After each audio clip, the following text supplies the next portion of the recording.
जनहित में अब बात हमारे दूसरे पड़ोसी देश चीन की करेंगे। ऑपरेशन सिंदूर के दौरान पाकिस्तान को खुला समर्थन देकर चीन ने फिर से अपना चाल चरित्र चेहरा उजागर कर दिया। चीन साफ कर चुका है कि भारत के खिलाफ वो हमेशा अपने पिट्ठू पाकिस्तान के पीछे खड़ा रहेगा। लेकिन चीन को उसी की भाषा में जवाब देने के लिए प्रधानमंत्री नरेंद्र मोदी ने एक बार फिर स्वदेशी एक्टिव कर दिया। आज गांधीनगर में प्रधानमंत्री नरेंद्र मोदी ने इशारों में चीन को संदेश दे दिया कि भारत से व्यापार और पाकिस्तान से प्यार वाला डबल गेम अब नहीं चलेगा। ऑपरेशन सिंदूर के दौरान चीन का यही पैंतरा एक बार फिर से सबके सामने है, जिसने एक तरफ चीनी माल बेचने के लिए भारत को अपना बड़ा बाजार बना लिया है, जबकि भारत से लड़ने के लिए पाकिस्तान को अपने हथियार थमा दिए।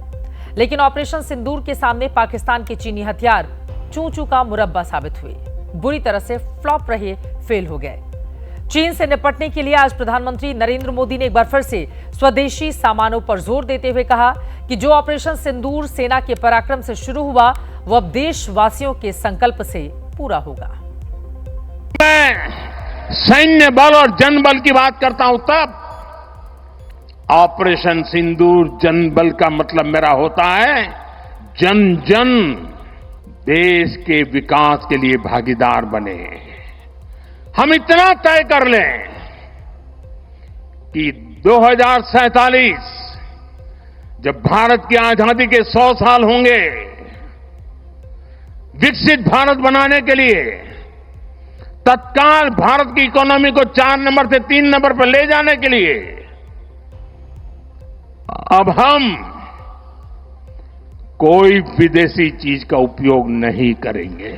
हम गांव गांव व्यापारियों को शपथ दिलवाएं, व्यापारियों का कितना ही मुनाफा क्यों ना हो, आप विदेशी माल नहीं बेचोगे।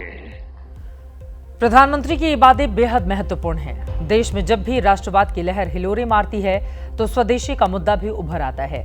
गलवान में चीन के साथ हुए सीमा विवाद के बाद भारत और चीन के बीच तनाव बढ़ा तो देश भर में चाइना बायकॉट की मुहिम ने जोर पकड़ा था। हालांकि इस बार विवाद के केंद्र में पाकिस्तान है, चीन नहीं। लेकिन अपनी $19 ट्रिलियन की अर्थव्यवस्था के जोर पर चीन लगातार भारत को घेरने के लिए रणनीति और कूटनीतिक व्यूह रचना की योजना पर काम करता रहता है, जबकि व्यापार के लिए भारत चीन का बड़ा सहयोगी है। भारत के बाजार चाइनीज सामानों से भरे पड़े हैं। प्रधानमंत्री ने आज ऐसे ही चाइनीज प्रोडक्ट का जिक्र करते हुए देश के लोगों से भारत की अर्थव्यवस्था को मजबूत करने, मेक इन इंडिया और वोकल फॉर लोकल को मजबूत करने के लिए कहा है। गणेश जी की आंख भी नहीं खुल रही है। होली रंग छिड़कना है, बोले विदेशी। तो आप भी अपने घर जाकर के सूची बनाना। सचमुच में ऑपरेशन सिंदूर के लिए एक नागरिक के नाते मुझे एक काम करना है। आप घर में जाकर सूची बनाइए कि आपके घर में 24 घंटे में सुबह से दूसरे दिन सुबह तक कितनी विदेशी चीजों का उपयोग होता है। आपको पता ही नहीं होता है। आप हेयर पिन भी विदेशी उपयोग कर लेते हैं, कंघा भी विदेशी होता है, दांत में लगाने वाली जो पिन होती है वो भी विदेशी घुस गई है, हमें मालूम तक नहीं है। दरअसल चीन की चुनौती से निपटने के लिए हमारी सबसे बड़ी जरूरत है मजबूत अर्थव्यवस्था। इकोनॉमी के मोर्चे पर 3 दिन पहले ही चौथे पायदान पर पहुंचकर भारत ने बहुत बड़ी कामयाबी हासिल की है। लेकिन दुनिया की दूसरी सबसे बड़ी अर्थव्यवस्था चीन से निपटने के लिए भारत को अभी लंबा फासला तय करना है, जबकि भारत में चीन के बने सामानों की बाढ़ आ चुकी है। आपके बच्चों के हाथों में खिलौने, मंदिर में भगवान की मूर्तियां, घरों में लगी सजावटी लाइट्स, घर के सदस्यों के पास मोबाइल, कॉस्मेटिक से लेकर शेविंग किट, स्टेशनरी तक, मेडिकल इक्विपमेंट, घरों और दफ्तरों पर लगे सोलर पैनल तक सब कुछ चीन से बनकर भारत पहुंचता है। चीन से बने सामानों की लिस्ट इतनी लंबी है कि आपको अपने आसपास शायद ही कोई ऐसी चीज मिले जिस पर मेड इन चाइना लिखा ना हो।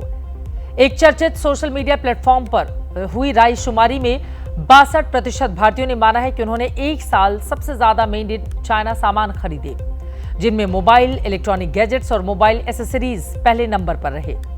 यानी सुबह आंख खुलने के बाद और रात को वापस सोने जाने तक भारत के लोगों का पूरा दिन चीन में बने सामानों के बीच गुजर रहा है, जबकि इसके ठीक उलट चीन में भारत का निर्यात घटता जा रहा है।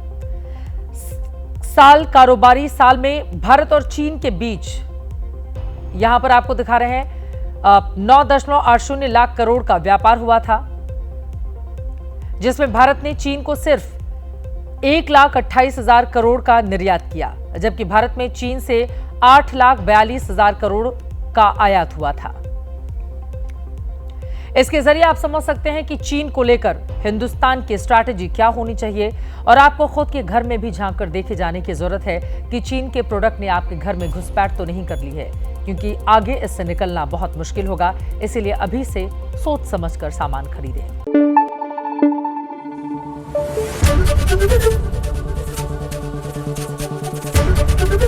एबीपी न्यूज आपको रखे आगे।